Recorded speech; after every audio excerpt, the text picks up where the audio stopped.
When it comes to dairy calf to beef systems, getting the environment right is very important. Dr. Doreen Corridan from Munster Cattle Breeding Group outlined some of the important features of calf sheds on Teagasc Green Acres calf to beef participant Peter O'Hanlon's farm in County Kilkenny. We're on a super shed here today in Peter O'Hanlon's farm, and what he basically has is a 4-bay shed. The shed is 50 foot wide, 2 pens of 20 foot wide each, and a 10-foot passageway. How Peter maximised ventilation with the fresh air is he has a 7-foot mass concrete wall along 3 sides of the shed, and on top of that, along the 2 long sides of the shed, he had 7-foot of Yorkshire boarding. And the 7-foot of Yorkshire boarding is letting in per airspace 25% of the air, because the boards are put up 6 inches wide boards, and there's 2 inches between them. The other thing then is Peter has a long canopy right down through the centre of the shed, which is 27 metres wide. Because basically what we want is a 0.04 metre square of an outlet, twice that of the inlet, the full length of the shed.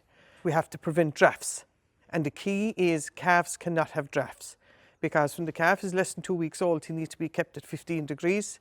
Every draft that's there is reducing down the actual temperature of the calf. And so to keep up the heat in the calf, we need to give him a dry bed and no drafts. To reduce the moisture out of the shed, what we need to do is to take the moisture out of the shed. And the moisture is coming from the calf's urine. It's also coming from the automatic feeder, because that's going to wash itself 3 times a day. So what we need to do is to have a slope on the floor at least 1 in 20, and we need to get that moisture in a gully straight out of the shed into another shed, right, or into a tank. And what Peter has done here today is directly outside both pens, the full length of the shed, he's 2 gullies which are going into a tank directly outside the shed. And the other big feature of Peter's shed here today, it's really, really easy to clean it, because with his 2 20-foot pens at both sides, he can slide across the door, move the calves from each side into the centre passage, and drive in and mechanically clean it out. Also, the walls are very smooth finish to them, and the floors, so it's very easy to actually power wash it and get the shed cleanable. Light inside the calf shed is absolutely crucial, because if you have light inside in a shed, firstly, you will see issues. You will see the sick calf, right? You'll see the calf that's not performing. And a quick look inside in a well-lit shed, you will really pick up issues very quickly. The other thing Peter has done in the shed here today is created a little micro-environment in each pen, because he's put down canopies up over each pen that he actually made himself, and that he can actually pull them up when he goes in to clean. So it's really given the calves a little micro-environment. And you can see on a cold day, they will actually go in under the micro-environment.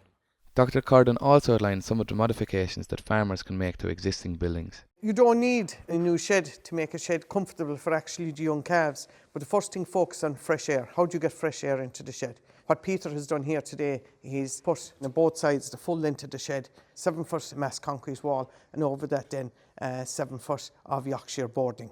We need to give the calf a dry lie. So it's very simple. It's a case of just putting in concrete floor and getting a drainage 1 in 20 to get the water out of the actual shed. And that can be done quite easily. With drafts, it's very easily thing to do is big square bales, big round bales, prevent drafts. If you wanted something more permanent, you can get very light stock boards, 6mm, and tech screw it onto the gates, and underneath it then put on conveyor belting with U-bolts. Both those are very cleanable, they're permanent, and they're there all the time. A lot of the older buildings, it can be quite difficult to actually ventilate them properly to get in the fresh air. There are fans there that cost about 1,200 each, and they're extremely good. And what's out of the fan is a big long duct that goes the full length of the shed, and it's blowing out fresh air all day long.